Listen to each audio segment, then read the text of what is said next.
భారతదేశపు అణు విధానం ఏంటి? ఫస్ట్ మనం వాడం. సెకండ్ యూసేజ్ మాత్రమే. అటల్ బిహారీ వాజ్పేయి గారు అణు పరీక్షలు జరిపినప్పుడే చెప్పారు. అణ్వాయుధాలను మేము తయారు చేస్తాం.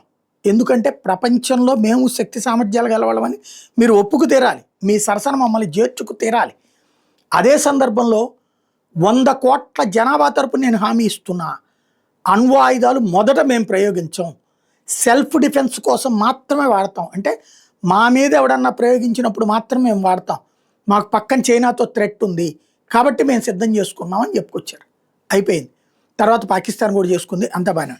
మన ఆపరేషన్ సింధూర్ సందర్భంగా 12 అణు వార్ హెడ్లని భారత్ మోహరించింది అన్నటువంటి సిప్రీ ఇచ్చినటువంటి నివేదిక. దాని ఆధారంగా భారత్ వైఖరి మార్చుకుందా అని పెద్ద ఎత్తున అంతర్జాతీయంగా పాకిస్తాన్ బ్యాచి ట్రోల్స్ చేస్తుంది.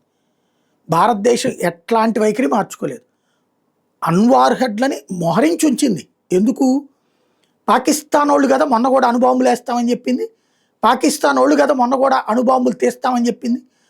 అక్కడ నోటి దురదగాళ్ళు, చేతి దురదగాళ్ళు, తీవ్రవాదులతో సంబంధాలు ఉండే సైన్యం, తీవ్రవాదులు సైన్యము ప్రభుత్వం ఒక్కటై నడిచే దేశం అది. ఒరిజినల్గా చెప్పాలంటే చట్టబద్ధమైన ఉగ్రవాద దేశం అది. అలాంటి ఉగ్రవాద దేశంలో అణుబాంబు ఎప్పుడైనా తీసే చేపిచ్చోడైనా సరే ఒక్క అణుబాంబు తీసి ఇటుకి వేస్తే ఆ తర్వాత అణుబాంబులు వేయడానికి కాదు కదా, చివరికి అణువంత బాంబు వేయడానికి కూడా మిగలదు. 12 అణుబాంబులు దాని మీద వేస్తే ఏమైపోద్ది? పాకిస్తాన్ బూడిదైపోతుంది. ఇది భారత్ ఇవ్వదలుచుకున్న సందేశం.